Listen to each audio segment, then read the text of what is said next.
Sa ngalan ng Ama, ng Anak at ng Espiritu Santo, Amen. sumainyo ang Panginoon. At sumaiyo rin.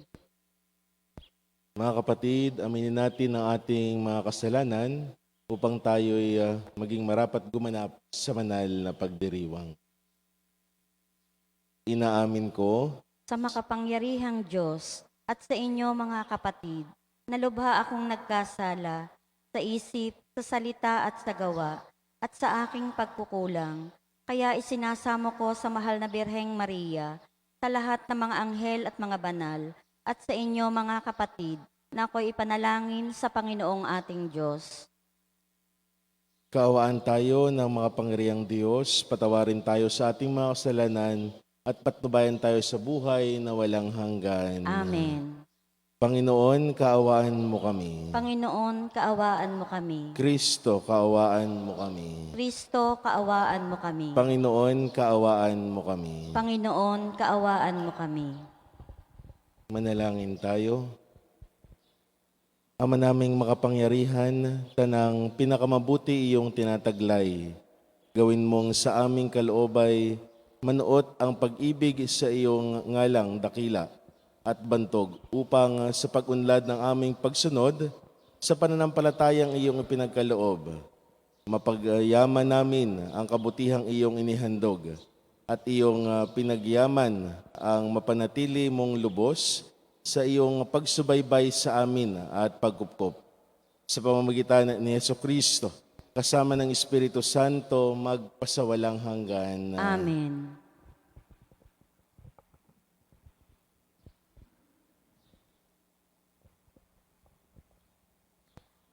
Pagbasa mula sa unang sulat ni Apostol San Pablo sa mga taga-Korinto. Mga kapatid, sapagkat sinugo ako ni Kristo, hindi upang magbinyag, kundi upang mangaral ng mabuting balita. Ipinangaral ko nga ito, ngunit hindi sa pamamagitan ng pananalitang batay sa karunungan ng sanlibutan, upang sa gayoy, hindi mawala ng kabuluhan ang kamatayan ni Kristo sa krus. Sa mga napapahamak, ang aral tungkol sa pagkamatay ni Kristo sa krus ay kahangalan. Ngunit sa atin ng mga iniligtas, ito ay kapangyarihan ng Diyos. Sapagkat nasusulat, sisirain ko ang karunungan ng marurunong at pawawalang kabuluhan ang katalinuhan ng matatalino. Ano ang kabuluhan ngayon ng marurunong, ng mga eskriba, ng mahuhusay ni Batista sa daigdig na ito? Ipinakilala ng Diyos na ang karunungan ng sanlibutang ito ay kamangmangan. Sapagkat ayon sa karunungan ng Diyos, hindi niya itinutulot na siya'y makilala ng tao sa pamamagitan ng karunungan ng sanlibutang ito. Sa halip, minarapat niyang ang mga nananalig sa kanya'y iligtas sa pamamagitan ng mabuting balita na aming ipinangangaral, ngunit ipinalalagay naman ng sanlibutan na isang kahangalan. Ang mga Hudyo'y humihingi ng kababalaghan bilang katunayan. Karunungan naman ang hinahanap ng mga Griego. Ngunit ang ipinangangaral namin si Kristo, ipinako sa krus, isang katitisuran sa mga Hudyo at kahangalan para sa mga Hintil. Subalit sa mga tinatawag ng Diyos, maging Hudyo at Griego, si Kristo ang kapangyarihan at karunungan ng Diyos. Sapagkat ang inaakala nilang kahangalan ng Diyos ay karunungang higit kaysa lahat ng karunungan ng tao, at ang inaakala namang kahinaan ng Diyos ay lakas higit sa lahat ng kalakasan ng tao. Ang salita ng Diyos. Salamat sa Diyos. Salmong tugunan. Awat pag-ibig ng Diyos sa sangkalupa ay lubos. Awat pag-ibig ng Diyos sa sangkalupao ay lubos. Lahat ng matuwid dapat na magsaya. dahil sa gawa ng Diyos sa kanila. Kayong masunuri, magpuri sa Kanya. Ang Diyos na Panginoon ay pasalamatan. Tugtugin ang alpat, awit ay saliwan. Awat pag-ibig ng Diyos sa sangkalupa ay lubos. Panginooy tapat sa Kanyang salita at maaasahan ang Kanyang ginawa. Minamahal niya ang gawang matapat, ang pag-ibig niya sa mundo'y laganap. Awat pag-ibig ng Diyos sa sangkalupa ay lubos. Ang binabalangkas niyong mga bansa, Kanyang nababagot, winawalang bisa. Ngunit ang mga panukala ng Diyos ay mamamalagit, walang pagkatapos. Awat pag-ibig ng Diyos sa sangkalupa ay lubos.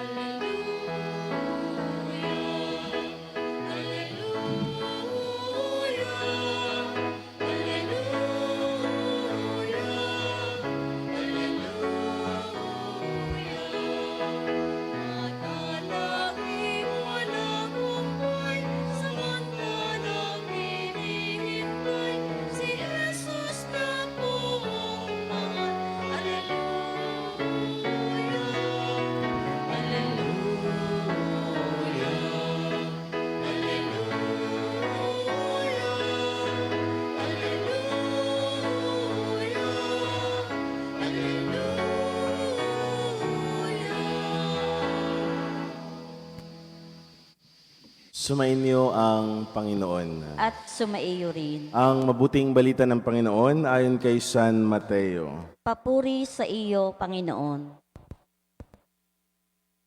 Noong panahong iyon, sinabi ni Jesus sa kanyang mga alagad ang talinhagang ito.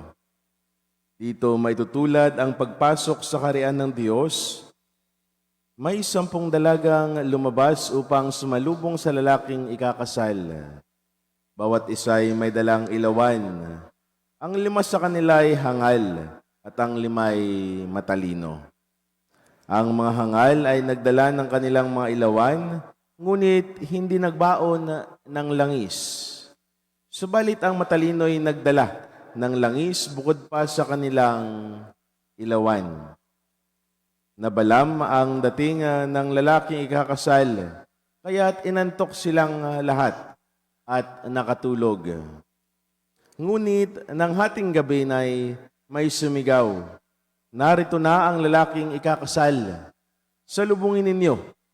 Agad na nagbangon ang 10 dalaga at inayos ang kanilang ilawan. Sinabi ng mga hangal sa matalino, "Bigyan naman ninyo kami ng kaunting langis. Aandap-andap na ang aming mga ilawan. Baka hindi magkasya ito sa ating lahat." Tugon ng matalino, "Mabuti pa'y pumunta muna kayo sa nagtitinda at bumili na ng para sa inyo." Kaya't lumakad ang 5 hangal na dalaga. Samantalang bumibili sila, dumating ang lalaking ikakasal. Ang 5 nakahanda ay kasama niyang pumasok sa kasalan at ipininid ang pinto. Pagkatapos dumating naman ang 5 hangal na dalaga. "Panginoon, papasukin po ninyo kami," sigaw nila. Ngunit tumugon siya, "Sinasabi ko sa inyo, hindi ko kayo nakikilala. Kaya't magbantay kayo sapagkat hindi niyo alam ang araw o ang oras." Ang mabuting balita ng Panginoon. Pinupuri ka namin, Panginoong Hesukristo. Magandang umaga po sa inyong lahat. At sa mga nakikiisa sa atin sa ating Facebook Live, sa kanilang tahanan, sa mga kapilya po na sakop ng ating parokya, at sa ibang dako ng bansa, magandang umaga din sa inyong lahat. Ako po'y kakagaling lamang ng aking Thanksgiving din ho sa amin, sa South Cotabato. Medyo nagkaroon ng kaunting pag-aayos, pagpe-prepare, ano ho. Pero lubos ho ako nga nagpapasalamat sa inyong lahat na narito sa bayan ng San Jose, sa inyong dasal, suporta, pinansyal man o spiritual, ay lubos ho ako nga nagpapasalamat sapagkat naging matagumpay ho ang aking unang misa sa amin hong barangay. At nakakatuwa ho dahil nung unang misa ko ay doon ko nakilala ang aking mga kamag-anak. Dahil ako naman ho'y wala ho sa amin. Kahit na ho hindi ko kilala sa muka, noon ko lang ho nakita, pero ang sabi ho sa akin ay kami ho ay magpinsan. Sige na lang ho, edi pinsan na rin. Wala ho tayong magagawa at pinsan ang tawag. Sige ho, pinsan. Di pinsan din ang balik na response. At ngayon hong araw na ito, napakaganda ho ng pagpapaliwanag ni Jesus sa ating mabuting balita. At magtataka ho tayo, bakit kaya panay ang pagpapaliwanag ni Jesus gamit ang mga talinhaga. Sapagkat sa pag-aral ho namin ng teolohiya, ay sa theology ho, talagang napakalalim ng pagpapaliwanag kung talagang aaralin natin o aaralin ang mga salita ni Jesus. Kaya ho ginamit ang talinhaga, ito'y sapagkat gusto ni Jesus na mailapat ang kanyang mga salita sa karaniwang nararanasan nating mga tao. Kaya tinutukoy dito ang sa ating mabuting balita ang ikalawang pagdating ng Panginoon, ang kanyang muling pagbabalik sa katapusan ng mundo, na tayo pinapaalalahanan na tayo ay maging handa. Mga kapatid, binibigay sa atin ng Diyos ang nais niyang pagnilayan natin sa ating mga buhay. Kahandaan, kasigasigan, at kabutihan. Una ho ay kahandaan.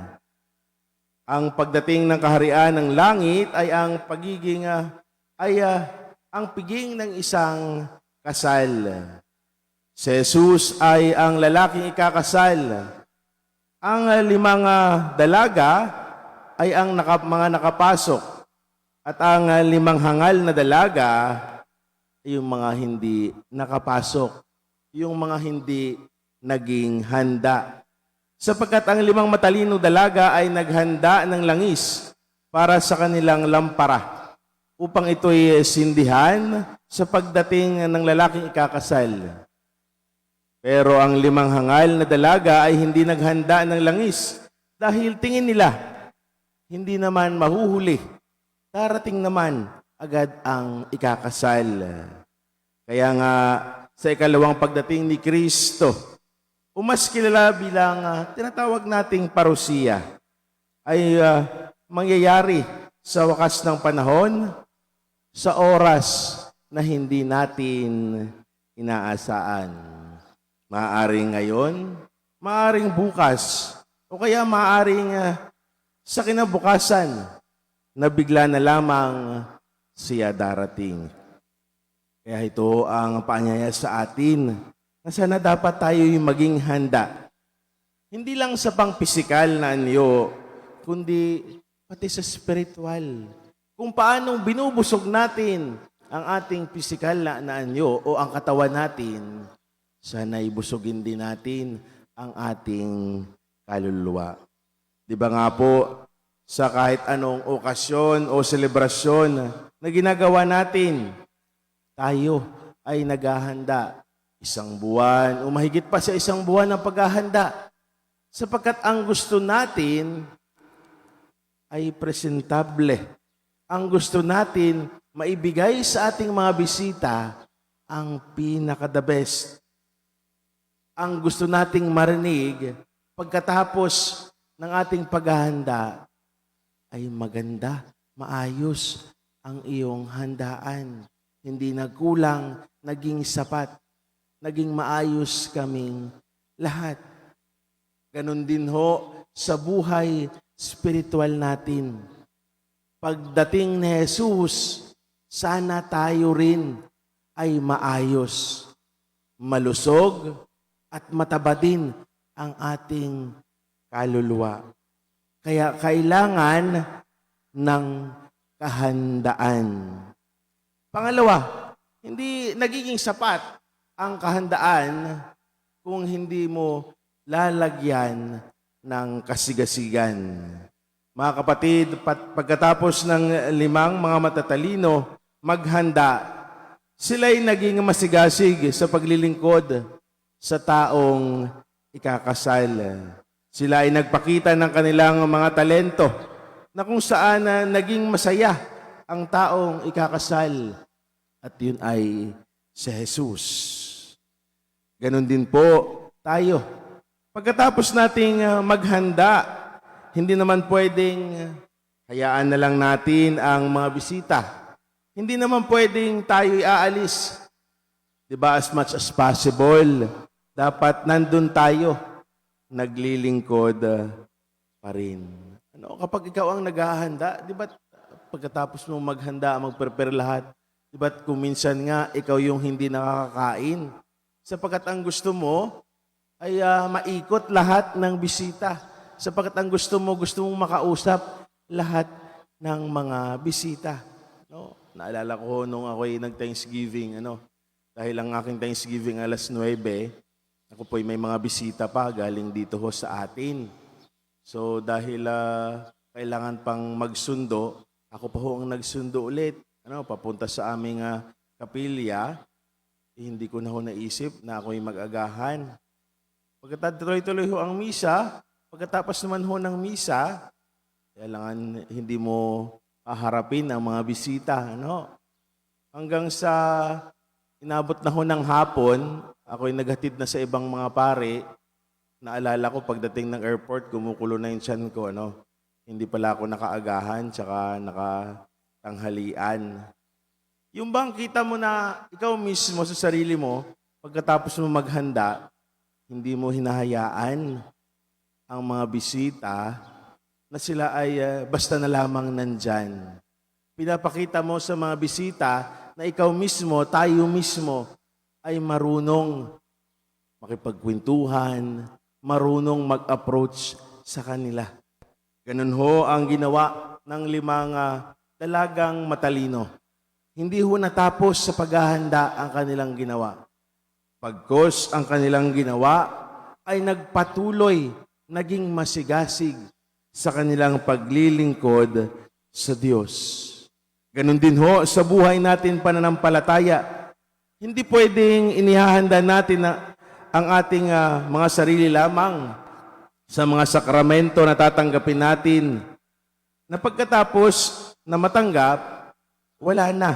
O di kaya inihahanda lang natin ang ating mga sarili kapag may gagawin lang, kapag kailangan lang, o kapag maglilingkod lamang. Ang paghahanda, kaakibat ay ang kasigasigan, ang tuloy-tuloy na paglilingkod sa Diyos. Hindi dapat tayo tumitigil. Pangalawa ay kasigasigan. Ikatlo, ang magiging bunga ng ating paghahanda at ang maging bunga ng ating kasigasigan ay ang kabutihan. Pagkatapos mong maging masigasig, kailangan ang bunga, ikaw ay maging mabuti. Kailangan may saysay ang paghahanda at ang pagiging masigasig. Dahil kung wala din namang nagbago sa atin, parang nasayang lamang ang oras at ang pagod kapag sa bandang huli, hindi ka naman naging mabuti. Inihanda mo ang iyong sarili sa pagdating ni Jesus. Naging masigasig ka sa paglilingkod. Pero ito bang kahandaan mo at kasigasigan mo ay nagdudulot ba ng kabutihan para sa iyo? O ang kahandaan at ang kasigasigan mo ay pakitang tao lamang? Mga kapatid, ito ho ang pinapaunawa sa atin ng Diyos, na sana sa lahat ng ating ginagawa dito sa lupa ay may nagiging bunga. sapagkat walang saysay ang pagod, walang saysay ang iyong ginagawa. Kung ikaw naman, kung tayo naman sa ating sarili ay hindi nagpapasakop sa ating mabuting Diyos. Sana mga kapatid, ito ang magdala sa atin ang ating kahandaan at ang ating kasigasigan sa tunay nating hinihiling na tayo ay maging mabuti. Tularan nawa natin ang 5 matalinong dalaga at maging puno ng langis na dala ng Espiritu Santo na maging maliwanag ang ating lampara sa paggawa ng mabuti. Kahandaan, kasigasigan, at panghuli ay kabutihan ang maging susi natin pagdating ng ating Panginoong Diyos.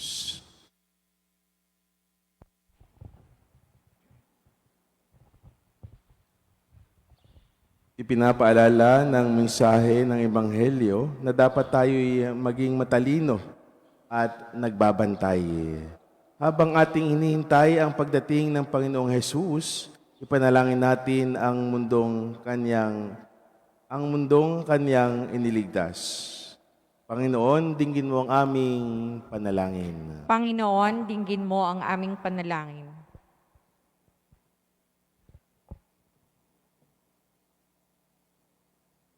Ang simbahan, naway maunawaan ang mga tanda sa ating panahon at tuwin ng mapalalahanan ang bayan ng Diyos tungkol sa walang hanggang dimisyon ng buhay.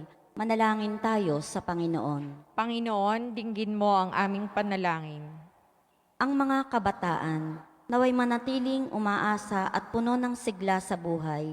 Nawa ang kanilang matayog na adhikain ang siyang maging katig nila sa pagsasakatuparan ng mga dakilang bagay sa buhay. Manalangin tayo sa Panginoon. Panginoon, dinggin mo ang aming panalangin. Ang mga pinanghihinaan ng loob at nabigo sa buhay, naway wag papalalimin ang kanilang hinanakit at bagkos kumuha ng panibagong lakas at pag-asa mula kay Kristo na nangako sa atin ng kanyang presensya. Manalangin tayo sa Panginoon. Panginoon, dinggin mo ang aming panalangin.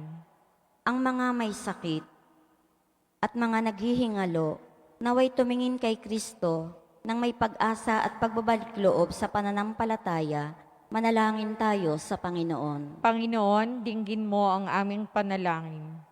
Ang mga yumao, naway makapiling ng Diyos sa kanyang walang hanggang kaharian. Manalangin tayo sa Panginoon. Panginoon, dinggin mo ang aming panalangin.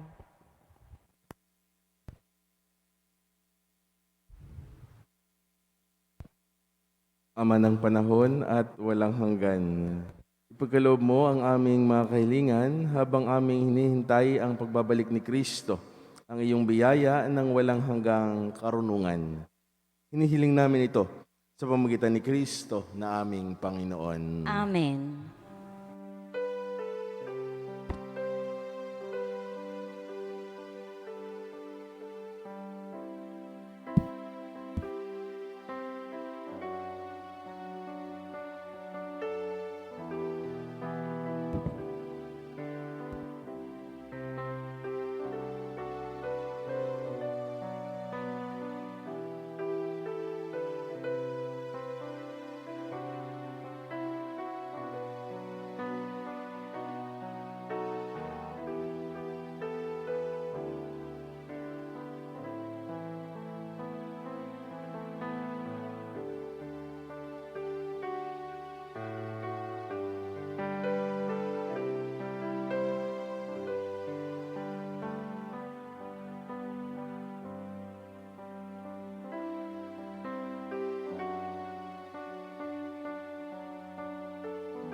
Manalangin kayo mga kapatid upang ang paghahain natin ay kalugdan ng Diyos amang makapangyarihan. Tanggapin nawa ng Panginoon itong paghahain sa iyong mga kamay, sa kapurihan niya at karangalan sa ating kapakinabangan at sa buong sambayan niyang banal. Ama naming lumikha, pinagkamit mo kami ng iyong pagkupkop. Pakundangan sa isang pagpalagiang paghahandog. Kaya't sa iyong sambayanan ay iyong ipagkaloob ang pagkakaisa at kapayapaang nagbubuklod. Bunga ng aming mga alay ang iyong ikinalulugod. Sa pamagitan ni Jesucristo, kasama ng Espiritu Santo, magpasawalang hanggan. Amen.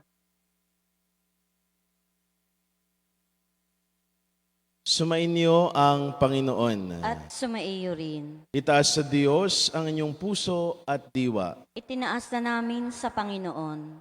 Pasalamatan natin ang Panginoon na ating Diyos. Marapat na siya ay pasalamatan.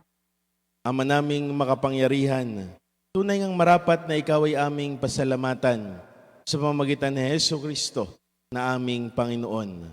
Utang na loob ang nagbunsod upang gunitain ang kamatayan niya para kami ay buhayin. Pagtitiwala ang sanhi ng ligayang di malilimot sa pagkabuhay niya sa aming kaloob. Pag-asa ang dahilan ng pagiging handa para sa pagbabalik niyang totoong dakila. Kaya kaisahan ng mga anghel na nagsisiawit ng papuri sa iyo, nang walang humpay sa kalangitan, kami nagbubuni sa iyong kadakilaan. Santo, Santo, Santo ang Panginoong Diyos na mga hukbo, napupuno ang langit at lupa ng kadakilaan mo. O sana sa kaitaasan, pinagpala ang naparirito sa ngalan ng Panginoon, o sana sa kaitaasan. Ama naming banal, ikaw ang bukal ng tanang kabanalan. Kaya sa pamamagitan ng iyong Espiritu, gawin mong banal ang mga kaloob na ito, upang para sa amin maging katawan at dugo ng aming Panginoong Jesucristo. Bago niya pinagtiis ang kusang loob na maging handog, hinawakan niya ang tinapay. Pinasalamatan kaniya, pinaghati-hati niya iyon.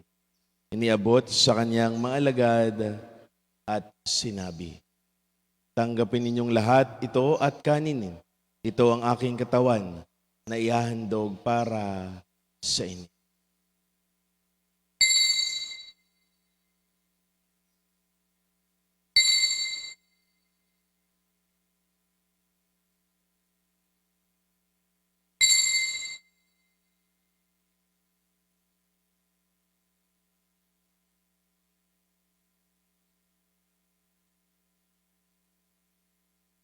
Ganon din naman, noong matapos ang hapunan, hinawakan niya ang kalis.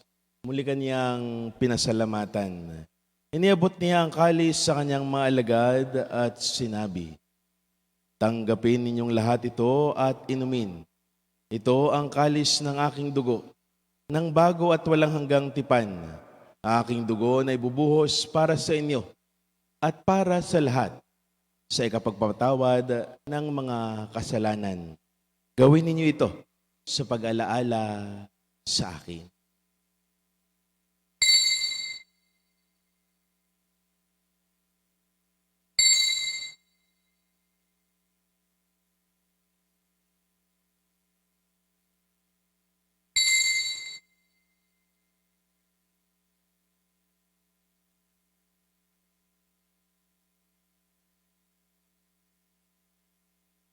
Ipagbunyi natin ang misteryo ng ating pananampalataya. Si Kristo'y namatay, si Kristo'y nabuhay, si Kristo'y babalik sa wakas ng panahon. Ama, ginagawa namin ngayon ang pag-alaala sa pagkamatay at muling pagkabuhay ng iyong anak.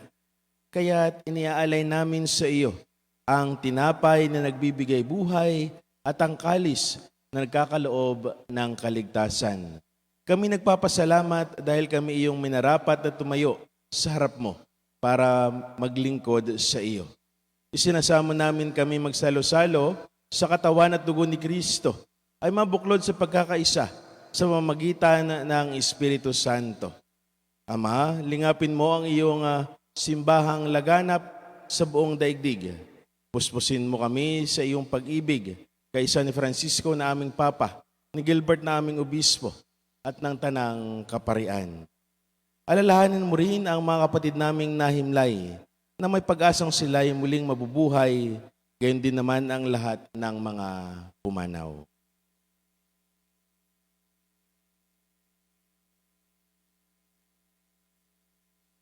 Kaawaan mo sila at patuloyin sa iyong kaliwanagan.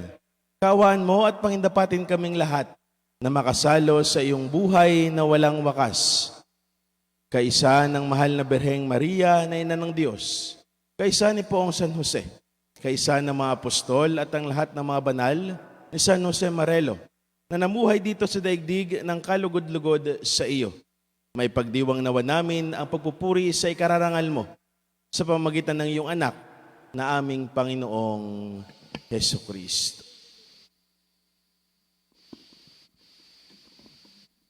Sa pamamagitan ni Kristo, kasama niya at sa Kanya, ang lahat ng parangal at papuri ay sa iyo, Diyos amang makapangyarihan, kasama ng Espiritu Santo, magpasawalang hanggan.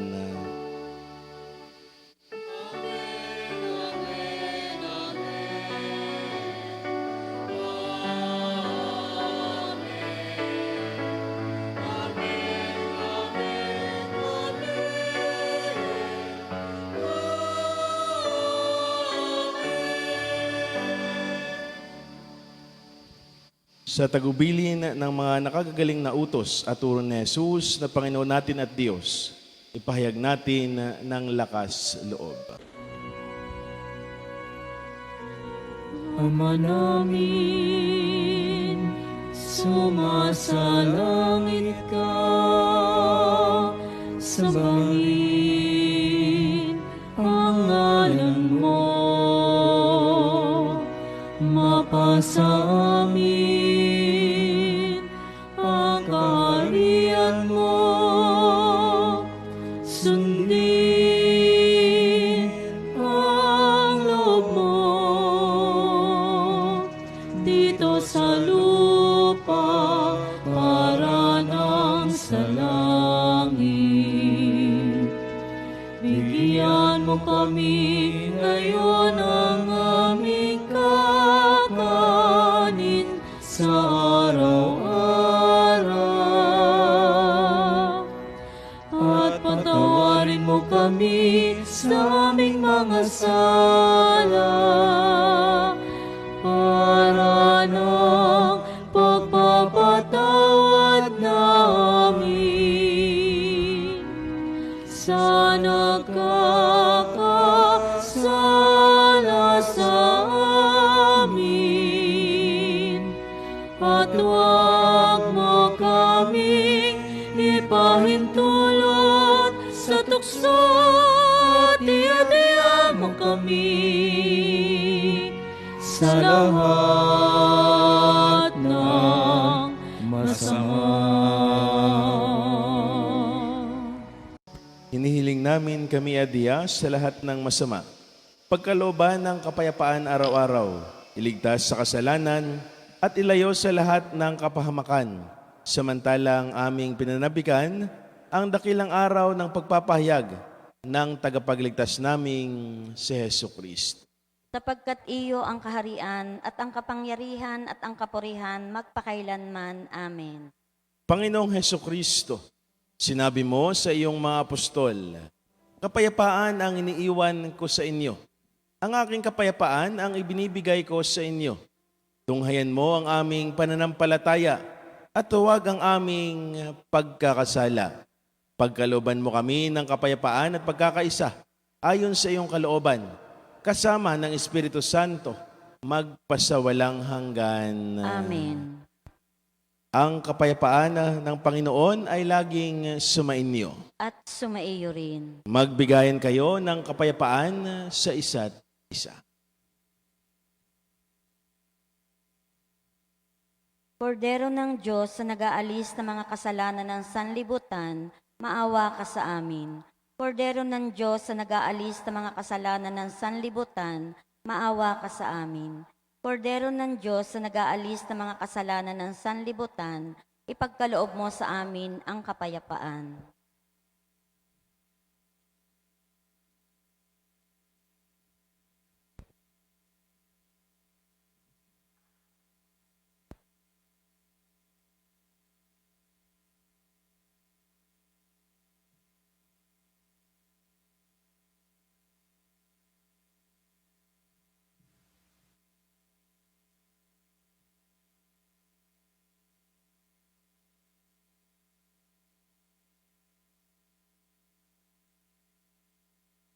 Mga kapatid, ito ang kordero ng Diyos.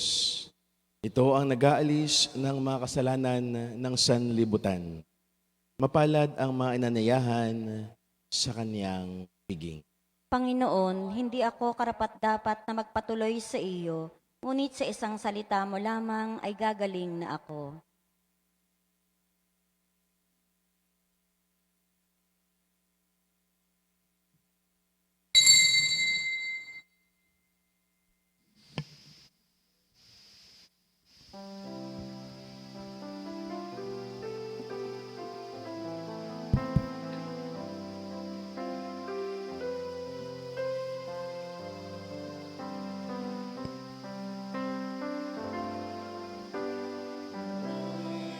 Kahabagan tayo ng Diyos at pagpalain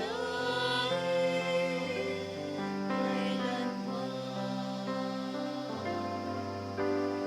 Ay kahabagan tayo ng Diyos at pagpalain kailanman. Tayo nawa'y kahabagan ng Ama. Tayo'y nilingap niya, makikilala sa lupa, kaniyang pagliligtas,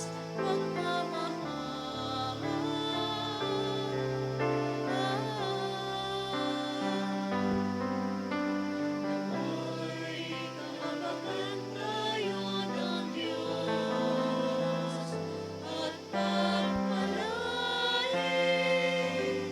kailanman. Purihin siya, mga bansa, ang Diyos, ang Hari at Ama. Tayo'y magpuri, magdiwang, pagkat katarungan ay namamayani.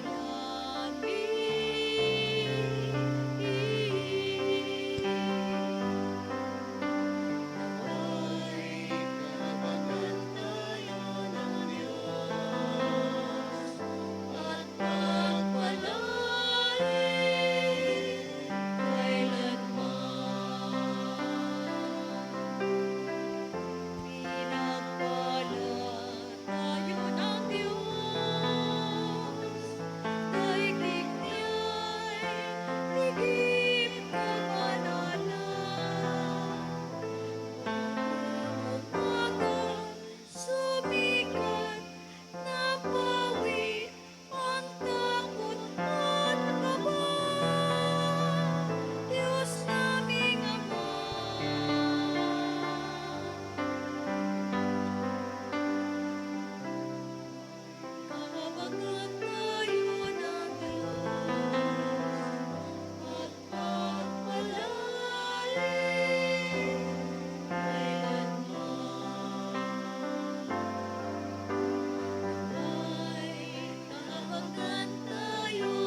Manalangin tayo. Ama naming mapagmahal, lubusin mo sa amin ang kagalingang bigay ng iyong pag-ibig na ngayon ipinagdiriwang. At kami naway magkaroon ng ganap na kaunlaran upang sa lahat ng aming pinagkakaabalahan, ikaw ang aming mabigyang kasiyahan. Sa pamagitan ni Hesukristo, kasama ng Espiritu Santo, magpasawalang hanggan. Amen. Sumainyo ang Panginoon. At sumaiyo rin. At pagpalain kayo ng makapangyarihang Diyos, ang Ama at ang Anak at ang Espiritu Santo. Amen. Ang banal na misa ay naialay na. Humayo kang taglay ang kapayapaan at pag-ibig ng Diyos. Salamat sa Diyos.